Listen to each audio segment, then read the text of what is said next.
What's up, YouTube? So before we get started with this video, on First Take, they're going to be talking about should Dak Prescott have any say on who the Dallas Cowboys hire as a new head coach? So let's see what they have to say about that. Who do you think is the best fit to get the boys back to the Super Bowl? Yeah, I've been pondering over this for a while, but I'm going to go with Lincoln Riley here. And the reason I'm going to go with I don't know about that.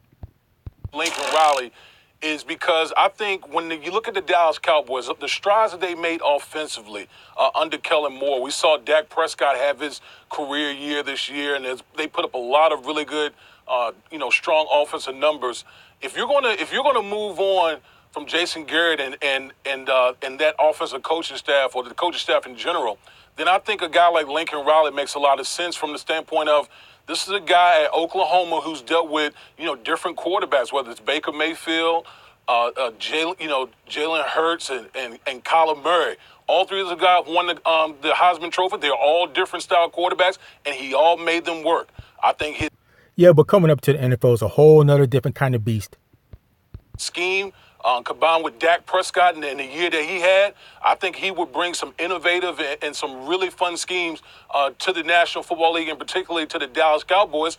And I think you see that, when you talk about these offensive guys, you can oftentimes pair them with defensive coordinators, especially with defensive coordinators that had previous head coaching experience. So I think it would be awfully enticing for the Dallas Cowboys to go to Lincoln Riley route. It makes a lot of sense in my opinion.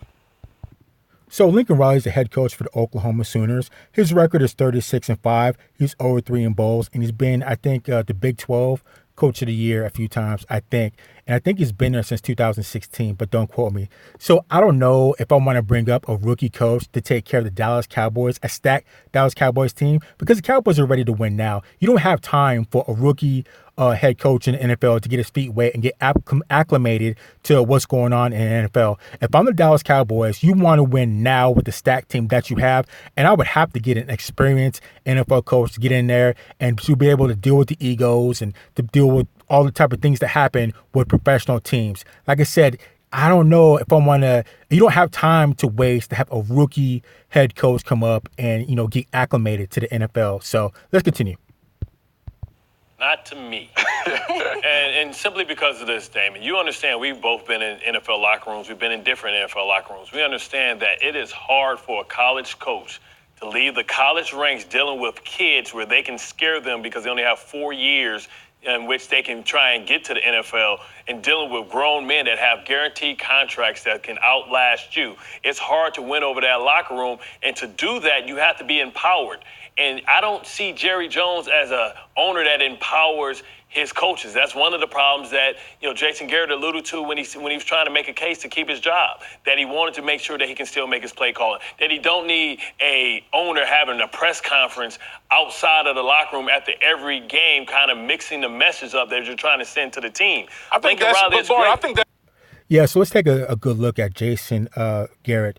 So there's a problem. So Jason Garrett's been head coach for Dallas Cowboys for years. He's only been able to get his team to go 8-8 this year. That's 500. So he has a stacked offense. So let's take a look at the players. So you have Dak Prescott, Ezekiel Elliott. He rushed for 1,300 yards. He's a Pro Bowler.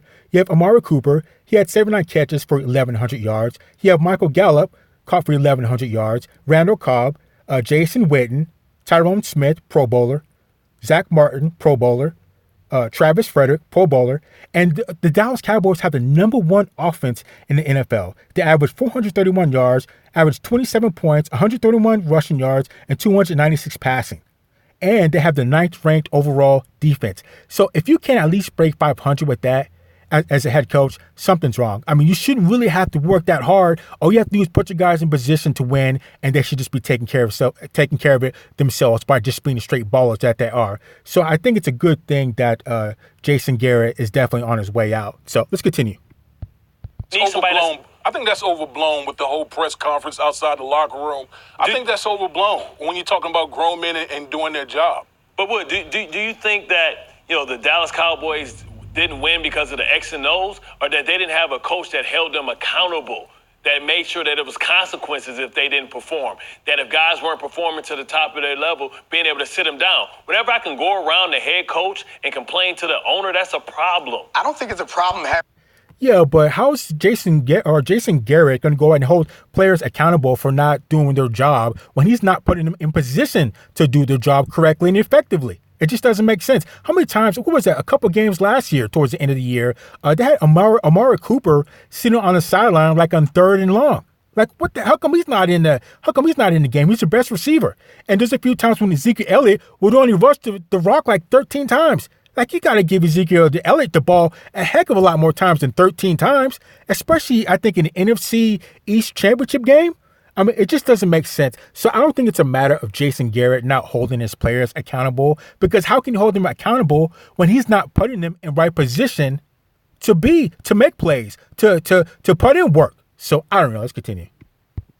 And Jerry give post-game press conferences if the message that he is given is congruent with the message that you're delivering. I think the problem comes when because the players get a lot of their information from the media too. When the players are hearing one message here and one message there, that's a challenge. I think that Lincoln Riley, it's interesting because all the reasons why you named Lincoln Riley were plenty of the reasons why I think that they don't need him. Their problem isn't on offense, or their problem isn't at quarterback. Lincoln Riley, you kind of think of him in the McVay mold, where he can go somewhere with an underachieving quarterback and make him better. I don't know how much better you expect Dak Prescott to be. Their trouble is with on the defensive side of the ball. And they do a lot of that zone stuff where they're like, we got so much talent. We do what we do, and it's gonna beat you. Nah, in this NFL, you got to scheme a little bit more. And I think Dallas tried to do that later in the season, but it was too late. So I think that you need a smarter head coach, and Lincoln Riley, a smarter defensive-minded head coach if you're going to go that route. Lincoln Riley is the guy who I would envision would not be that. You look at what he's done at Oklahoma, it's been, I guess you could argue that he knows how to win without defense, because he's certainly done it there, but he's certainly that's not why going to you come pair into him the with a league. defensive-minded.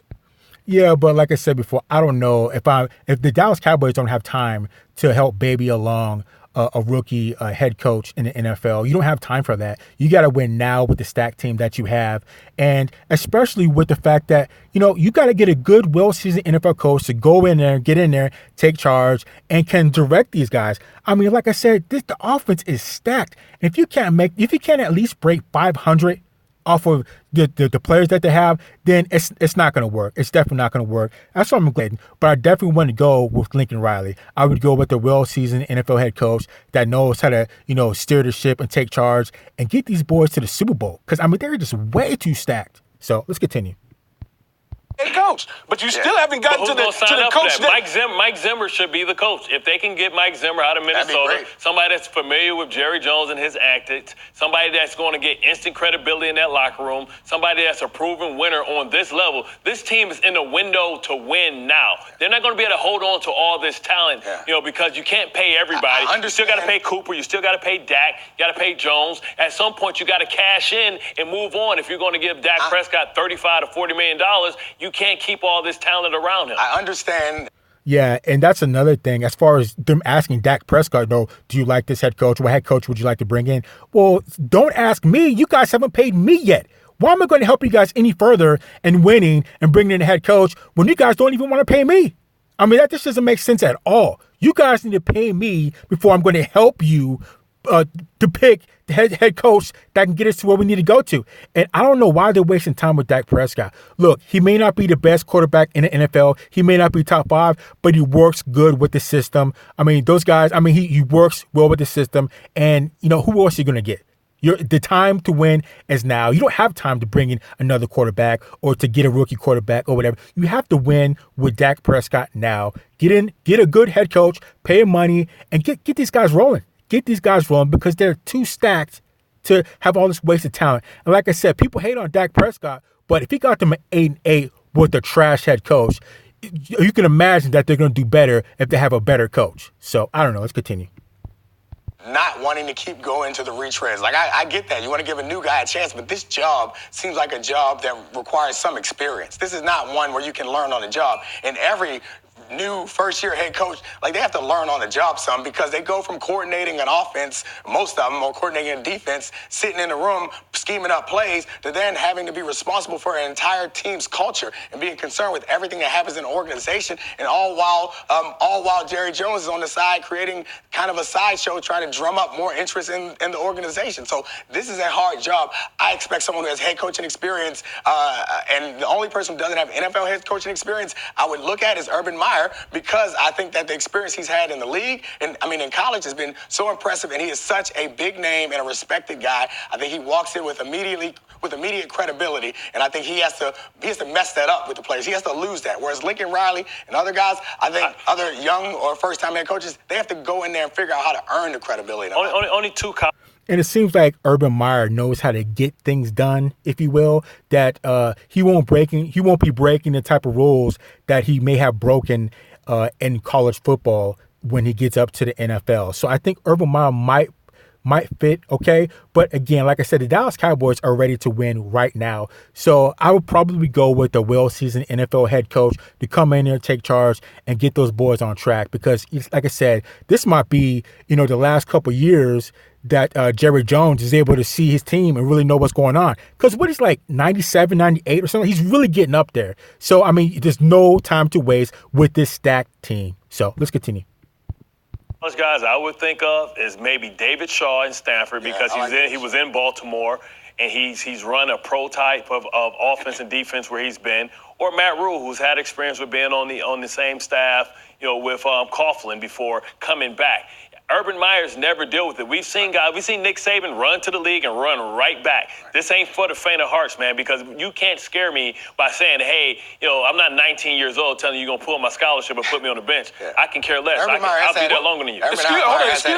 When was the last time David Shaw won anything in Stanford? Yo, it ain't about winning anything. It's about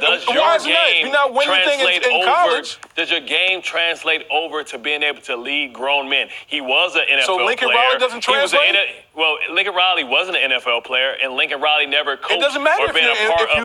Yeah, that does matter. That matters for a lot. Like I said, there's a difference between coaching college players, young men that are still scared of you because you can do a lot of damage to their career because they're trying to get to the NFL, versus some guys that are already there. They're working on a second or third contract. They have millions of dollars, and they might not really care less. So, and they know they can't cut them.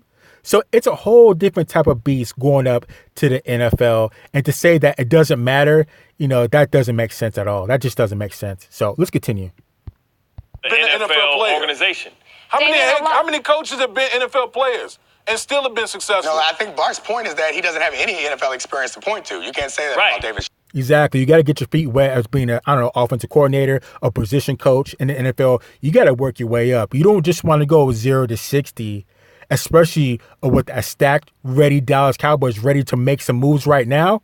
You can't come out of the block stumbling. You got to be on point, and it'll be very hard for a non-experienced coach to get that done. So I wouldn't even play any games if I was Jerry Jones. Spend the money, get a well-seasoned NFL head coach, and make those moves. Like I said, the clock is ticking. So let's continue.